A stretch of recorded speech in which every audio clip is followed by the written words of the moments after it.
As noted previously and recorded by the Mizrahi and the Siftei Chachamim, the source for Rashi is the Midrash Tanchuma that records a commentary to the Michotev SICHAH, Amar Rabbi Yitzchok ben Tabli. Melamed Shabahu HaGibonim. This pasuk in Dvarim informs us that the Gibonim came to Yehoshua ben Nun and that V'kiblan. Under duress, he gave them citizenship rights, albeit limited, assigning them the roles of the woodchoppers and the water carriers. Shene'emar, Vayasu Gamheim Ba'arma, emphasis on the Gamheima. The Tanchuma then rhetorically asks, Mahu Gamheima, what information do we have from the superfluous Gamheima? L'lamdecha, it comes to inform us, Shabao Eitzel Moshe, that just as they petitioned Yehoshua, they also petitioned Moshe. However, v'lo kiblan, he did not accept them, he did not give them even limited citizenship privileges.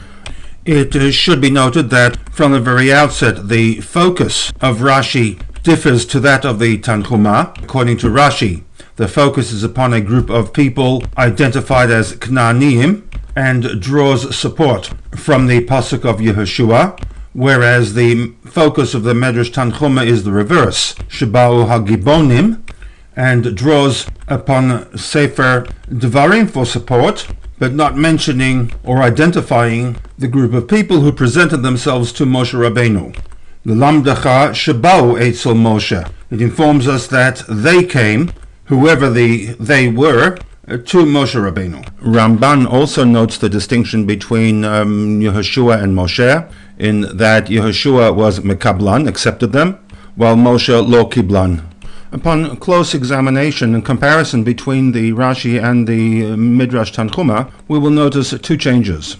Firstly, Rashi adds the word lihitgayer, that the intent of the Knaanim was to convert into Judaism.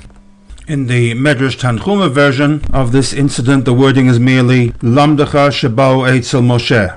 What they wanted from Moshe is not specified, and by implication would not involve conversion into Judaism. Point number two, Rashi does not include, as does the Midrash Tanchuma, Velo Kiblan. The Moshe did not accept them, he rejected them, which by implication would suggest that Rashi, from the standpoint of the Pshuta Shel Mikra, would maintain that Moshe actually did accept them as converts, giving them what by today's standards would be termed a temporary resident visa, allowing them to remain amongst Bnei Yisrael as the water carriers and the wood choppers. In other words, the Rebbe disagrees with the Siftei Chachamim and the Mizrahi by maintaining that the source of Rashi is the Midrash Tanchuma, and the Midrash Tanchuma clearly states that the group that came to Moshe were not accepted, v'lo kiblan, and therefore by extension Rashi would also accept the position that v'lo kiblan. The Rebbe maintains that a close reading of the Rashi, in which he does not include the statement of the Midrash Tanchuma that v'lo kiblan, that in effect the group that came to Moshe were accepted as converts. This therefore dovetails from the standpoint of the Pshuta Shel Mikra into why specific mention is made that even the Chotev Eitzim and the Shoavei Mayim were part of the renewal of the covenant that was mentioned in the pasuk Atem Nitzavim. One might have thought that in light of the fact that their conversion into Judaism was somewhat less than sincere, they should not be deemed as part of the Jewish nation for this renewal of the covenant.